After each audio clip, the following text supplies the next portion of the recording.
I've previously mentioned what a profound impact the music of Crosby, Stills, Nash, and sometimes Young had on me. And in a previous episode, we explored the solo career of Steve Stills. So in this episode, let's take a look at another member of CSNY. Let's look at Graham Nash's solo career. Let's drop the needle.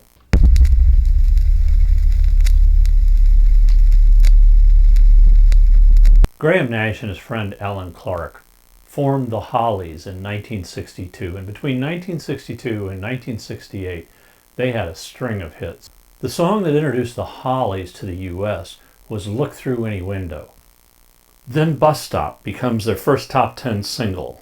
Others followed were Stop, Stop, Stop, Pay You Back with Interest, On a Carousel, and Carrie Ann. Then Graham created a song called King Midas in Reverse, and it was part of a psychedelic album of theirs called Butterfly.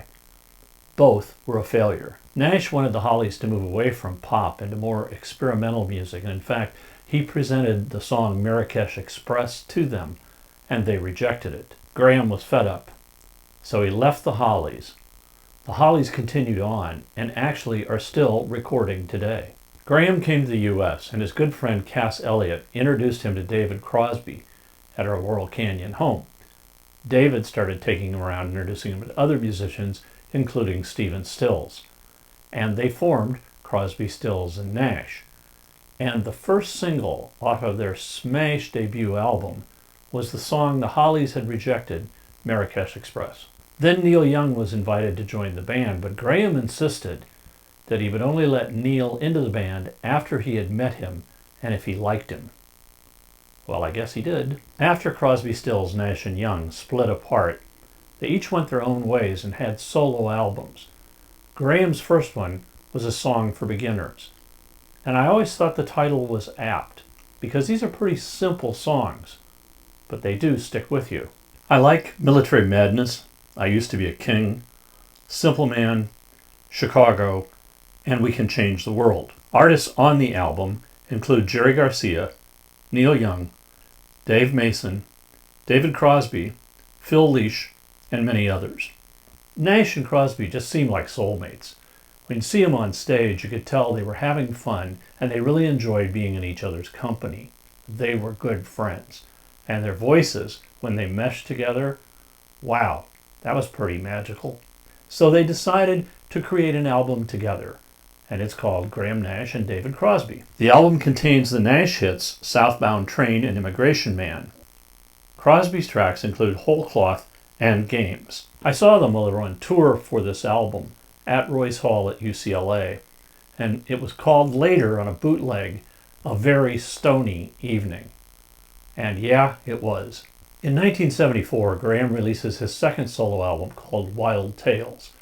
And it's a rather dark album, and it certainly does not do anywhere near what his first album did in sales.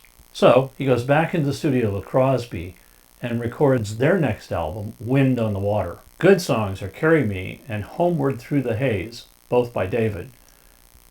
And Graham's Take the Money and Run and Field Worker.